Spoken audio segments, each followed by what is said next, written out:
How's it rockin', Dween Nation? You're listening to the Dween Sports Podcast. We're about to get underway. But before you give us a listen, we'd love if you could like, comment, subscribe, and share. We are posting weekly sports content, and we want to build up the brand that is Dween Sports. Thank you all, and enjoy.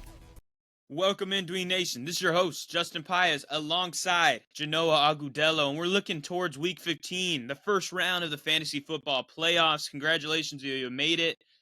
This episode here is to help you set up your lineups or set up the next couple weeks as you make your way to the fantasy championship to win some money, win a trophy, win some pride and bragging rights, any of those things. But we're here to help you today with the Waiver Wire Show.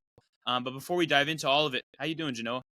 Yo, Dween Nation. It is fantasy playoffs there, and so everybody's getting ready. Today's one of the most important days of the season because you got to figure out who to stash on your bench because, some things happen, injuries, or maybe you're not, you're iffy on a certain player's performance. You don't like the matchup.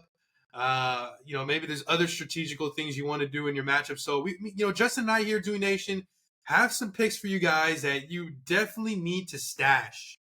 And I'll go ahead and let Justin start off because I actually like where he's going. All right, at quarterback, it might look bleak to some because they're like, man, he has just been awful the last, month?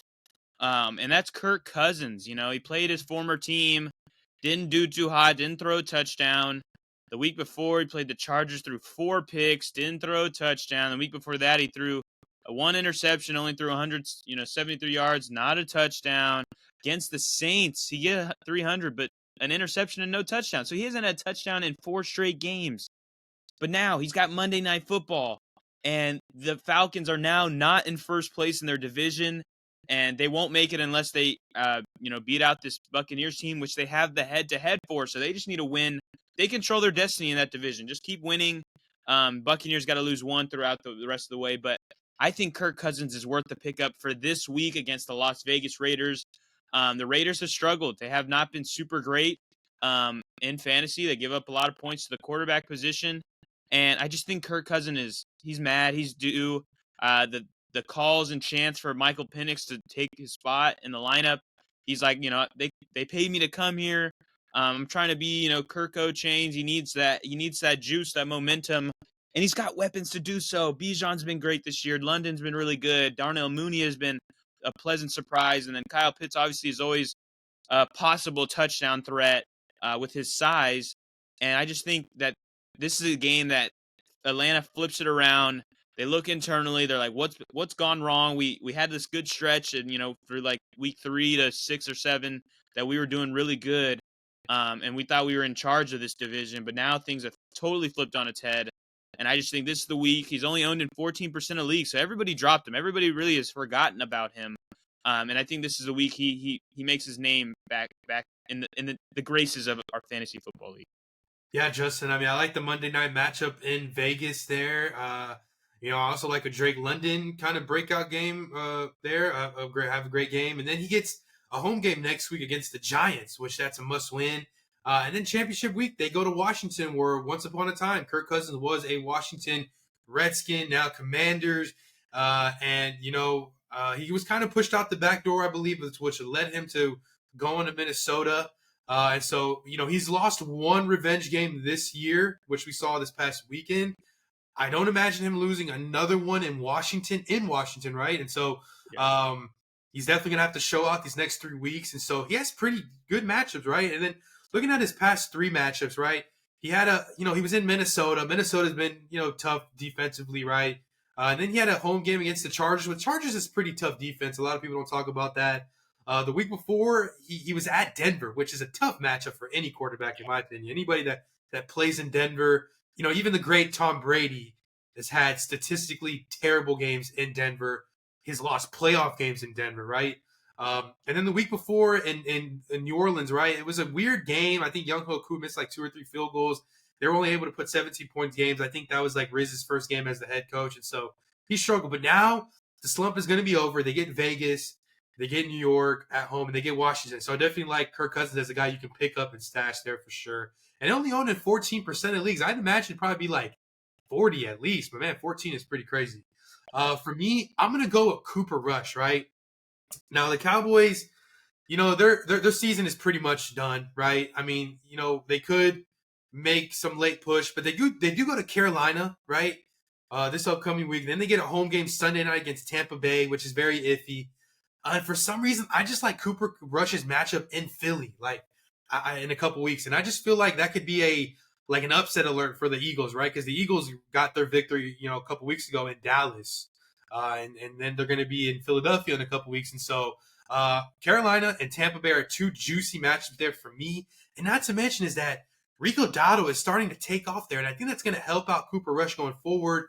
And last night, Cooper Rush had 2 touchdowns, right? He threw one to CeeDee Lamb. He threw one to Brandon Cooks, and Brandon Cooks being back is going to be helpful. And they go to Carolina, so I like Brandon Cooks to have a receiving touchdown. CeeDee Lamb's always going to be a guy you're going to be starting there. So give me Cooper Rush there. If he gets a Sunday night, matchup next week, home against Tampa Bay, and I like those Dallas quarterbacks at home when they play home. They get those fantasy numbers there. They might not get the victory, so to say, but they do get those fantasy numbers to stack. And so Carolina, Tampa, and Philly, those are pretty decent matchups there for Cooper Rush. Yeah, Cooper Rush is an interesting one because if you watch that game last night, he makes a few good throws, but he makes some bad throws, and he missed a couple guys, and it's tough because he had a good matchup. Cincinnati struggled last year, this whole year against quarterbacks, so I was expecting a little bit more from Rush. I'm excited about this week against the Panthers. I think this game might go back and forth. I think we might see more of that Bryce Young experience, unfold, and I think Cooper Rush will go back and forth with him. So I like him this week. Maybe you could argue next week against the Buccaneers. The Philly take that's pretty spicy if you think you're going to go into Philadelphia and make some noise.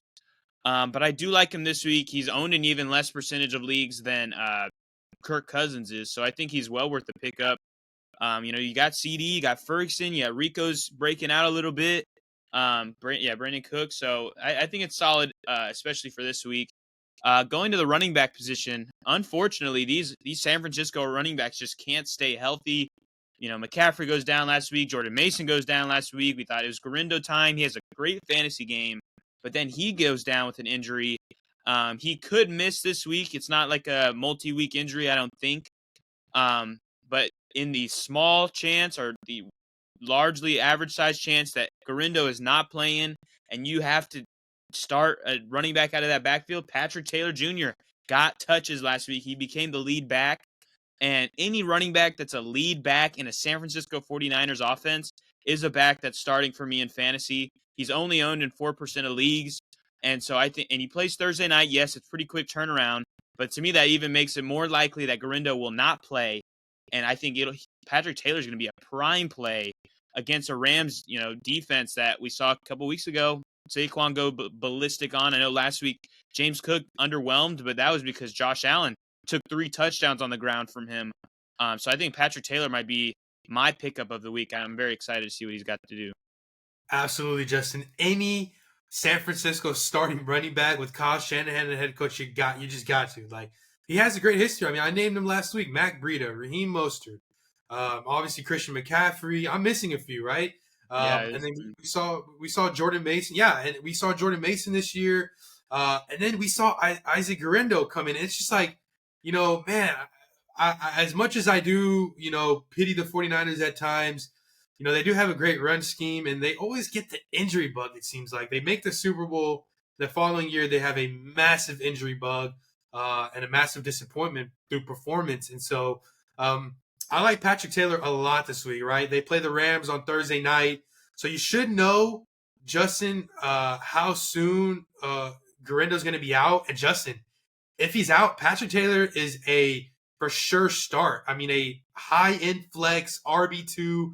If you got your, starters in there, Jacobs, your Saquons, but if you got your Pacheco's that you're not really you're not really sure about, you got your, I don't know what's another, but maybe like Kareem Hunt if you had him, maybe like a Tyrone Tracy, or even like a Rico Dowdle who's been pretty good lately.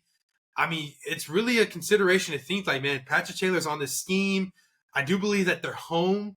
And Kyle Shanahan needs a victory, right? They had a pretty impressive victory against the lowly Bears this weekend. But you know what?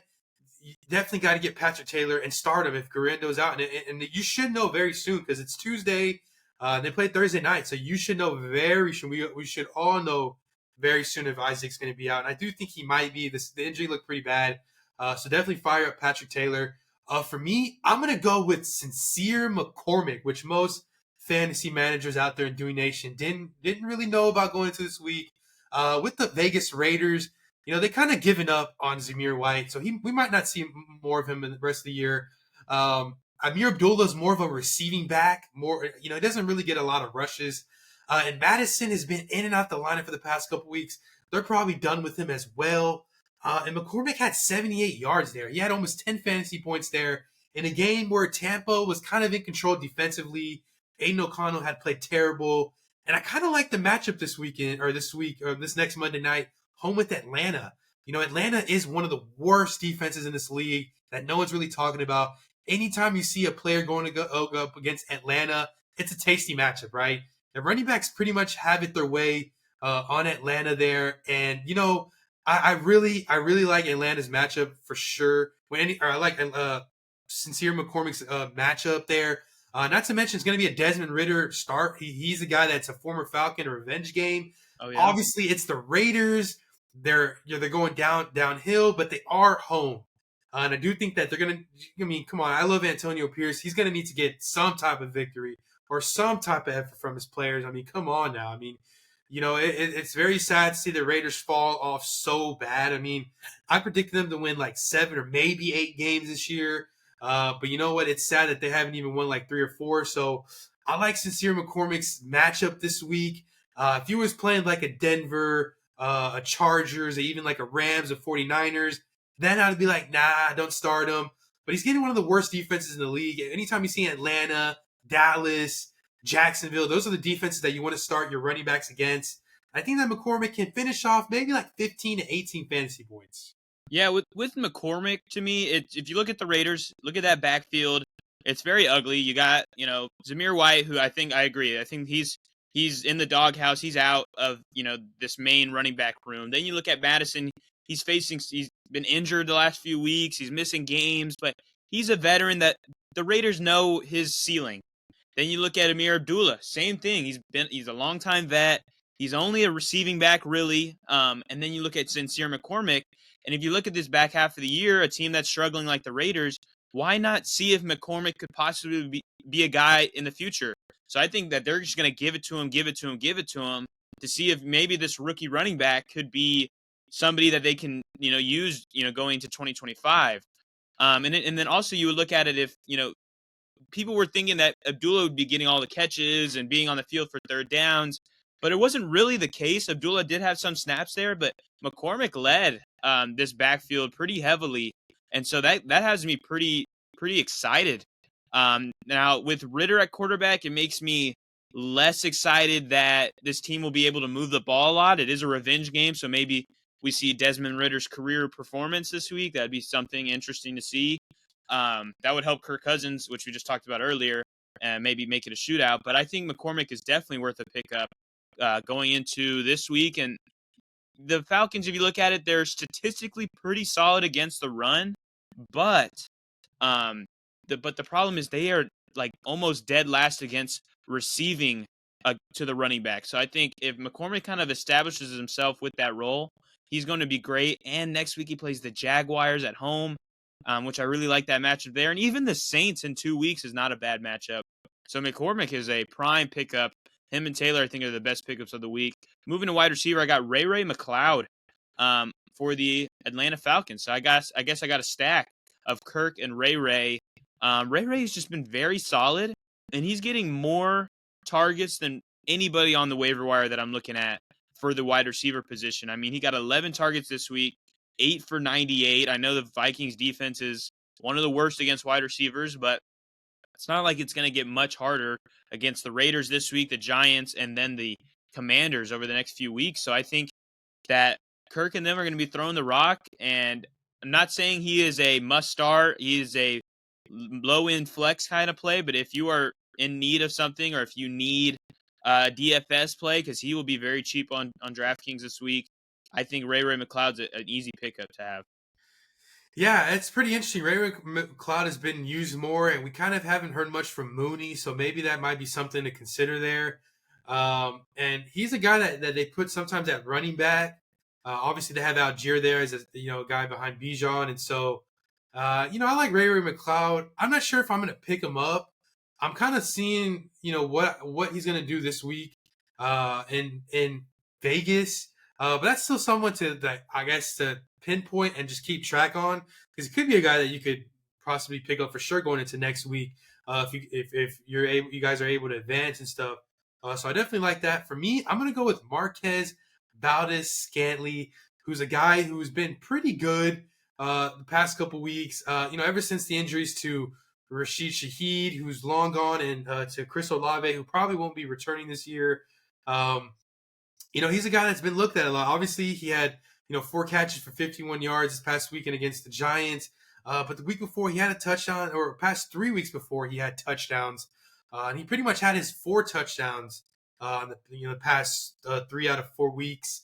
Derek Carr did get hurt, I believe. And so that's one thing that has me a little bit questionable if I want to go forward with Marquez Valdes-Scantling.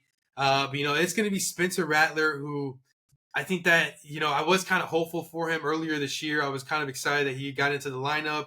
But you know what? They do get a matchup against who? What's their next matchup, I think? Is it against... It's against the oh my gosh, why am I forgetting to? Yeah, They play the Commanders. Commanders, that's right. Okay, the Commanders. They are home too. So I like Marquez Valdes-Scantling at home. If Derek Carr plays, I love it. Pick him up. If Riddler plays... or not Riddler, Spencer Rattler, excuse me. If he plays, they're kind of like similar quarterbacks there. But if Rattler plays, I kind of like him to lean on his guy, Marquez Valdes-Scantling. I mean, who else do you have there with Taysom Hill now gone for the year? And maybe like Juwan Johnson is another guy you can maybe lean upon, of those Saints pass catchers. But, the Commanders defense is a little shaky there, right? It's a little shaky. And so they are on the road. Maybe if they're in Washington, I would say no, can't do for Marquez Valdes-Scantling. But they are home. Anytime the Saints are home, they do put up a good amount of points outside of that Thursday night debacle against the Broncos a month ago. And so I just like a Marquez Valdes-Scantling, a guy that you can just pick up, stash, and if you need to plug and play him within the next couple weeks, you can. If Derek Carr were to return, they do get a game at Green Bay next week. And then they get a home game against the Raiders, which hopefully Derek Carr can play that game. And he's a former Raider. That would be an ultimate revenge game, which Marquez Valdes-Scantling is firecrackers all over the board there on championship week, in my opinion. So Marquez Valdes-Scantling, a guy that you can pick up this week. If you have injuries or anything like that, maybe you can start him. I know that's kind of a crazy stretch, but definitely a good, daily fantasy guy there. But definitely kind of a guy that you stash and kind of see where you're at going forward. Yeah, with MVS, it's kind of hard for me. I was more excited with the Derek Carr being at quarterback, but now, as you mentioned, with the backup, it has me worried. So I would, if the news comes out that it will not be Derek Carr, I probably won't go for MVS. He kind of falls into that category with like Nick Westbrook-Akine too, where it's like he's going to get you 3 points, or he's going to get you maybe 14 points because he got 50-yard touchdown or 60-yard touchdown. But it's just too tough for me. I've been thinking about it. Like this past week in week 14, I played Nick Westbrook-Akine, thinking for a big game, but like, man, the stress that even comes for those players, right? Because it's like one play of excitement, and then the whole 59 minutes and 45 seconds of the rest of the game that you're just like, nothing's gonna happen. So I think that MVS probably is somebody I'm not going to grab unless I hear positive news about Derek Carr, because he did get 7 targets this past week. So yeah, that's what my take would be on that. And then moving towards our defensive streamers of the week, I have the Chargers defense. They host the Buccaneers, Buccaneers are similar to the Rams to me, where it's like one week they're really on it, and the other week they're kind of off of it.